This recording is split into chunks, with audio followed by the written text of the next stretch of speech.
네, 약물 하나로 전신 자가 면역 질환을 치료할 수 있는 길이 열리고 있습니다. 현대 ADM 바이오가 최근 미국에서 발표한 페니트리움이 그 가능성을 보여줬는데요. 류마티스 관절염, 다발성 경화증, 피부 건선, 크론병 등을 대상으로 치료제 개발이 진행되고 있죠. 자세한 이야기 조원동 현대 ADM 바이오 회장 직접 모시고 얘기 들어보겠습니다. 조원동 회장은 정통 경제관료 출신으로 청와대 경제수석까지 지낸 뒤 경영자로 변신했습니다. 회장님 어서 오십시오. 네, 감사합니다. 얼마 전 미국 암연구학회죠. 미국 국립암연구소, 유럽 암연구소 등과 함께 보스턴에서 국제 암학술 대회 행사를 가졌는데 이 현대 ADM 바이오도 참석했어요. 네, 어떤 그렇습니다. 행사예요, 이게? 예, 그 항암 치료가 굉장히 그 시장이 커서 예. 자체 학술 단체가 있습니다. 네. 그 단체가 이제 하는 그 연례 행사가 있는데 예. 그 중에 하나입니다. 그 중에 하나인데 이 보스턴 행사는 예. 조금 이제 연구에 더 치중을 합니다. 아직 임상에 가지 않고 연구에? 예. 비임상 동물 실험이나 이런 거를 중심으로 한 비임상 실험 데이터를 발표를 하고 네. 그거에 대해서 기초 연구에 더 관심이 있는 거죠. 네. 어떤 기업들이 주로 참여했나요? 뭐 많은 기업들이 참여를 했고요. 그러니까 소위 이제 파이프라인이라고 그러잖아요. 예. 제약회사들이. 그러니까 제약회사들이 파이프라인 중에서 아직 임상에 도달하지는 않았지만 그러나 비임상으로서 굉장히 좀 유망하다 하는 것들을 기전을 서로 발표하고 네. 정보를 교환하는 그러한 행사입니다. 네. 아무래도 암 치료 시장이 이제 제약 시장에서는 가장 큰 것 같은데 이제 글로벌 암 치료 시장은 좀 어느 정도 규모일까요? 예. 전체 제약 시장의 규모를 한 1조 6천억 달러라고 추산하고 있습니다. 근데 그 중에서 항암제 시장이 그 단위 시장으로는 제일 큽니다. 한 2,500불에서 3천억 불. 우리나라 예. 시장도 좀 크고 있는데 예. 이게 보면은 전체 시장 비중이 따지면은 한 15에서 18% 정도 된다고 봐야 되겠죠. 네. 그런데 그 증가 속도가 제약 시장 전체 글로벌 늘어나는 것보다 더 빠르게 항암제 늘어납니다. 시장이 훨씬 빨리 늘어난다. 한 2, 3%포인트 좀 빠르게 늘어나고 있습니다. 그만큼 네. 빠르게 성장하는 분야라고 보고 있습니다. 네. 우리 기업들의 참여 현황이라든지 방식은 좀 어떻게 되고 있습니까? 우리 업체들도 이 항암 치료 시장에 굉장히 많이 참여를 하고 있고요. 예. 많은 기업들이. 그런데 이제 아직 신약까지 간 단계는 아니고요. 예. 임상 이제 들어가고 있고 뭐 이런데 이번에도 저희는 뭐 부스까지 차리고 했지만 네. 그냥 참석해가지고 포스터만 발표하고 네. 하는 그런 기업들도 한두 개 있었습니다. 아, 그렇군요.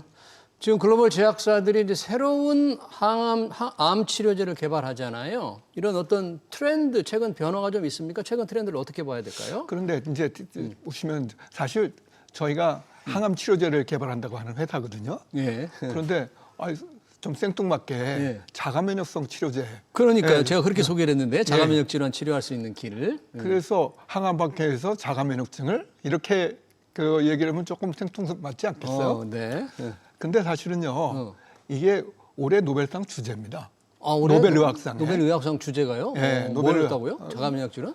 자가 면역 질환으로 자가 면역 질환을 기전을 밝힌 거다라고 그래가지고서 세 분의 수상자를 드렸는데요. 이게 이제 그 제일 이 중에서 중심이 되는 분이 사카구치 시몬 교수라고 예. 지금은 이제 미국에 있지만은 교토대 출신입니다. 교토대. 예, 근데 이분이 처음에 저기를 하는데 보통 면역 체계는 면역을 조절하는 기능은 그 골수나 예. 아니면 흉선이나 이런 어떤 중앙신경계에서 조절이 일어난다고 그랬어요. 그런데 이분이 밝혀라는 거는 흉선을 제거한 귀에서 네. 자가 면역증이 발생한 거예요. 흉성을 제거했는데. 네. 그러면은 그 주류 학설에 의하면은 그러면은 자가 면역증이 발달하지 말아야 될 거 아닙니까? 네. 자가 면역증이라고 하는 거는 그 면역세포가 이상 반응을 보이는 건데 그거를 조절하는 경우는 중앙신경계에 있었다고 생각을 하는데 예.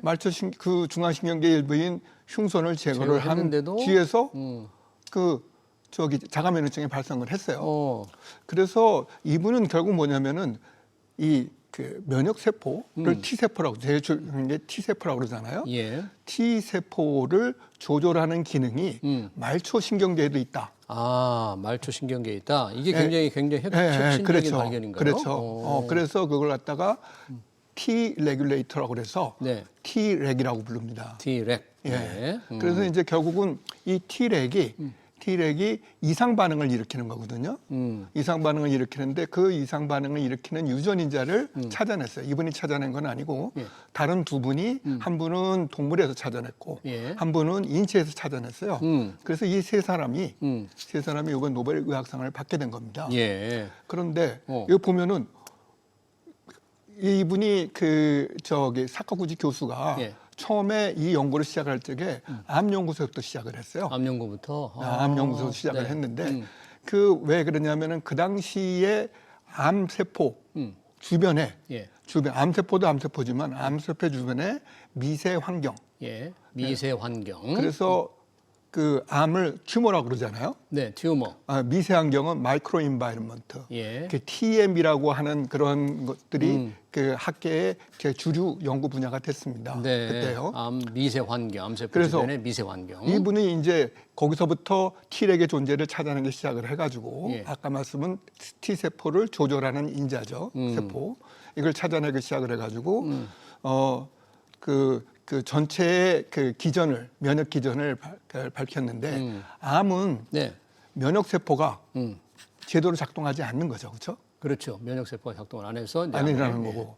자가면역증은 면역세포가 너무 과다하게 반응하는 거죠. 예. 이거를 관통하는 암에서부터 자가면역증까지 관통하는 치료 기전, 그러니까 그 작동 기전을 밝혀낸 거죠. 아, 작동 기전을. 예. 예. 그러면 현대 ADM 바이오가 개발한 약물이 이제 페니트리움이라고 그러는데 네. 이것과 방금 말씀하신 암과 자가 면역전을 관통하는 기전과 어떤 관계가 있는 거예요, 페니트리움? 근데 그 TME에서 처음에 T렉을 발견했다 그랬지 않습니까? 그런데 TME에는 꼭 저기만 있는 건 아닙니다. T렉만 있는 게 아니고요. 보니까 뭐냐면 그 섬유성 물질을 갖다가 뿜어내는 세포가 따로 있습니다. 섬유성 물질 뿜어내는 세포가 있다. 이게 암세포하고 연관이 되면 악성 섬유질을 뽑아냅니다. 아, 그래요? 이래서 이것이 암세포를 보호하는 물리적 장벽을 만들어내죠. 그러면 암 치료를 위해서 뭔 약물을 써도 요놈들 때문에 안 된다는 치료가 그렇죠. 안 된다는 얘기네? 방어벽이 있어서 네. 못 들어가는 겁니다. 아, 약물이. 약물이 반복 치료를 하게 되니까 이제 암을 치료하다가 조금 반복 치료를 하면은 이게 잘 안 된다. 아, 그런 잘안 분들 된다. 많아요. 그래서 암 치료 효과가 좀 떨어지고 안 된다는 거죠. 그래서 그런 부분들이 그러면 암세포 자체가 유전인자가 바뀌었을 수도 있지만 그보다는 암세포 주변에 장벽이 이렇게 쳐지면 암에 접근을 못 하잖아요. 그러네요. 그렇죠? 그래서 이제 이런 걸 갖다가 암세포 외기질이라고 그래가지고 엑스트라셀룰러 매트릭스 그래서 ECM이라고 그럽니다. 저희는 이 ECM을 연화시켜주는 그런 기능을 합니다. 암 치료를 못하게 만든 그 장벽을 약하게 만드는 거예요. 그리고 그 다음에 그런 ECM을 뿜어내주는 그러한 세포들을 갖다가 선택적으로 제거를 해줍니다. 그래서 병리화된 그런 세포들을 그렇게 해주거든요. 네. 그걸 지금 개발 상황이 어느 정도까지 지금 진전이 된 거예요? 조금만 더 말씀을 드리면요. 그래서 이 TME 환경에서 아까 말씀드린 T렉이 차지하는 부분은 질량적으로 봐서는 한 1%에서 10%고요. 그리고 그보다 아까 ECM이라든지 그다음에 그 ECM을 뿜어내는 그런 보조세포 이런 보조세포들을 따지면 이게 사실은 90% 정도를 차지합니다. 그래서 사실은 더 큰 장벽이죠. 장벽이. 그래서 이 장벽을 만약에 좀 제거하거나 선택적으로 정상화시켜 줄 수 있으면 그러면 이런 것들이 그 암 치료도 좀 쉽다. 암 치료 효과를 높일 수 있다. 그러니까 이제 저희 약은 암 세포를 갖다가 그 방어벽을 갖다가 열어주는 거고. 그래서 치료를 할 수 있게. 그렇죠. 예. 그러면 이제 다른 항암제가 들어가서 면역세포나 항암제가 들어가서 암세포를 실제로 공략할 수 있도록 하는 이제 문을 열어주는 기능이죠. 병용 치료를 이제 해야 되는데 아주 중요한 그런 거네요. 그렇죠. 그런데 이제 저희가 요번에 했던 거는 이게 암 치료뿐만 아니라 ECM이라는 게 아까 말씀드린 ECM이라는 게 세포 온갖 군데 다 있는 거예요. 아, 그게 자가 면역증에도 예. 이러한 ECM 장벽이 있다. 자가 면역 질환에도 예. 그래서 ECM이 제거를 해주면 그 면역 세포가 제대로 정상화될 수 있다 하는 거를 그러한 가설을 세우고 예. 저희가 하는 그런 약물이 과연 이러한 데도 적용이 될 수 있을까 하고 동물 실험에서 저희가 했던 겁니다. 그 했던 결과가 어떻게 나왔는지 그걸 지금 발표한 거예요. 이번 그렇죠. 보스턴 그렇습니다. 암학회에서. 그렇습니다. 어떻게 발표를 하신 거예요? 어떻게 나왔다? 류마티스 관절염은 거의 완치가 된 쥐가 10마리씩 했는데요. 10마리 했는데 쥐를 대상으로. 그중에 아니요, 그러니까 군을 여러 개 나눴는데 나눠가지고. 그래서 저희가 치료한 그 치료군에서 보면은 10마리에서 4마리가 완전히 관해라고 표현을 하대요. 예. 관해 없어졌습니다.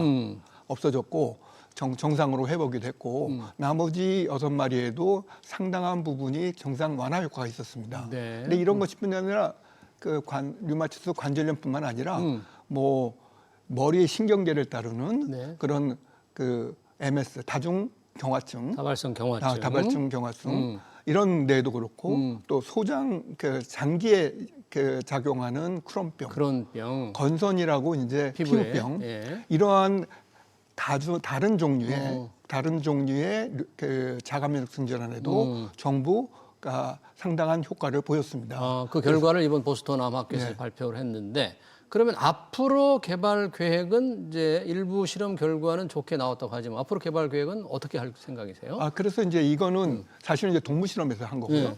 그러니까 사람 인체를 하는 거는 또 다른 문제죠. 그 전혀 다른 문제죠. 네, 다른 또. 문제죠. 그러니까 다른 문제인데 저희는 현재 그 전립선암에 대해서 임상 허가를 받았고요. 그다음에서 전립선이죠? 네. 제조를 조금 변경하기 위한 제조사 변경을 지금 신청 중에 있습니다. 예. 그리고 그다음에 유방암, 폐암에 대해서는 또 임상 시험을 신청을 하고 있고요. 네. 그래서 이것이 허가가 된다면 국내에서 하는 건가요? 그렇죠. 네. 국내에서 요즘은 일상을 시작을 하려고 합니다. 예. 일상을 시작을 하면 이건 무슨 이야기냐면 일상이라고 하는 거는 일상이라는 것은 사람한테 먹여도 독성이 없다. 그런 걸 갖다가 관측을 하는 거거든요. 예. 그러면 만약 여기서 성공을 한다 그러면 예. 그러면은 이 부분을 갖다가 자가면역증에다가 똑같은 용량을 해봤으니까요. 예. 용법을 해봤는데 이거 동물 실험에서 성공을 한 거거든요. 예. 그러면 사람한테서 독성이 없다고 그러면은 류마티스 관절염이나 이런 데도 바로 적용할 수가 있지 않을까 네. 이렇게 생각을 하고 있습니다. 네. 뭐 미국에서 임상 계획도 있다는 예. 얘기인데, 미국에서 지금 하려고 하는데 예. 미국 임상은 사실 우리나라보다는 조금 손쉽습니다. 제조사 손쉬워요? 입장에 봐서는. 더 어려운 게 아니고요. 비용도 많이 들고 그러잖아요. 비용은 뭐 좀 들기는 하겠지만 예. 하나 절차나 이런 면에서는 조금 더 쉽습니다. 아, 왜냐하면 절차가? 미국의 경우에는 그 환자의 안전성만 확보가 된다면 그러면 스폰서가 책임지고 해라 그래요? 하는 그런 주의지만 우리나라에서는 만약 잘못되면은 그러면 식약처 공무원도 더 다치거든요. 엄격하군요. 엄격해서 네. 그래서 그런 부분에 대해서 훨씬 더 우리는 어려운 상황을 갖고 있습니다. 알겠습니다. 네, 이 자가면역 질환 치료할 수 있는 새로운 약물 치료, 이어서 암 치료와 함께 도전하고 있는 현대 ADM 바이오의 조원동 회장이었습니다. 회장님 고맙습니다. 네, 감사합니다.